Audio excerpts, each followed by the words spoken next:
Hey guys, in today's video we're going to be talking about the difference of two squares, which is a case that we encounter when using the distributive law or factorizing to solve or simplify algebraic equations.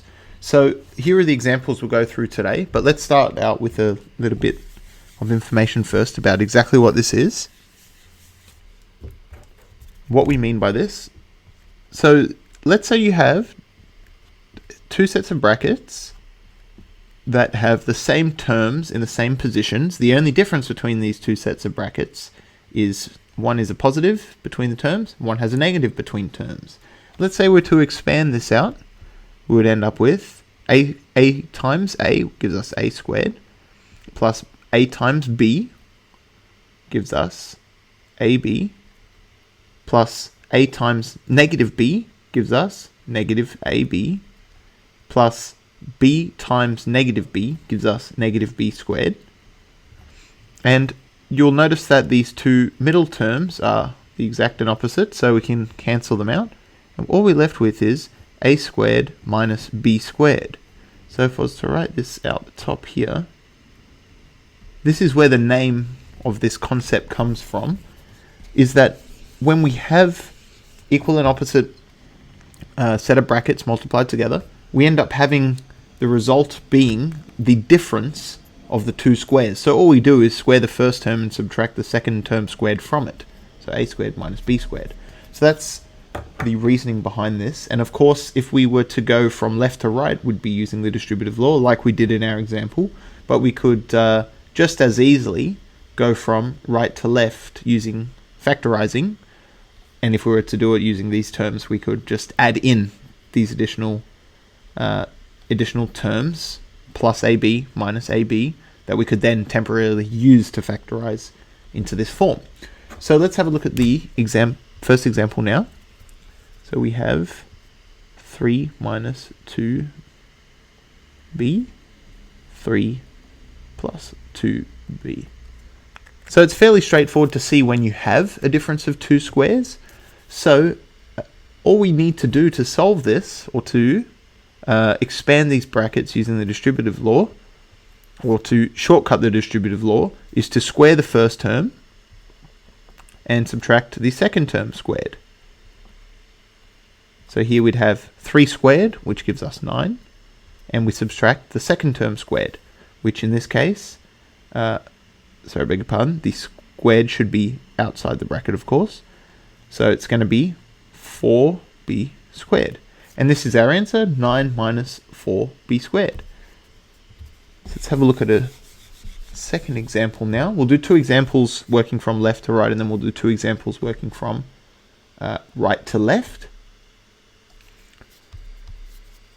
So in this next example, we'll say 5w minus x multiplied by 5w plus x. And same thing again, all we need to do is take the first term and square it, and subtract the second term and square it. So here 5w squared is 25w squared, and x squared just remains as is, and that's our solution, 25w squared minus x squared. So those are two examples from, or using the distributive law part of the process, expanding the bracket. So now let's have a look at two examples from the factorization side. So question 3, start with x squared minus 9. So let's take the square of each side minus 9.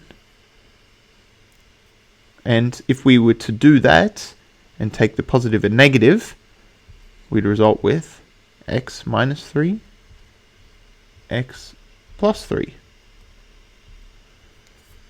And let's have a look at one more example.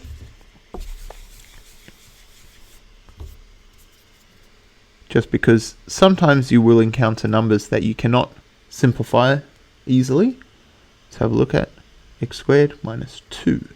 So what do we do here? We need two numbers that, squared give us x squared, which is of course x. So we know that x is going to feature, and we know that one of our brackets is going to be positive, one's going to be negative. But this time, what's our second component?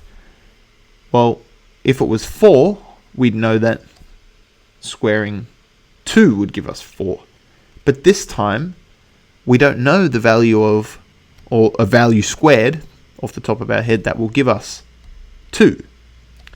But we can use our surd laws that we've used previously to represent 2 as root 2 times root 2, which of course equals root 2 squared, because the squared will cancel each other out with the square root.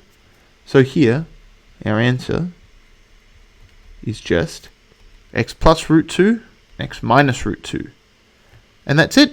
That's all we need to do for these examples. So you can see this is a useful technique to keep in mind, and you'll save yourself a bunch of time because you don't need to expand out these other components, which will just disappear, and it makes double checking your answer a little bit easier as well, depending on which way you're moving, either from left to right or right to left. But that's it, guys. Thanks for watching. Hope you enjoyed. Catch you in the next one. Bye.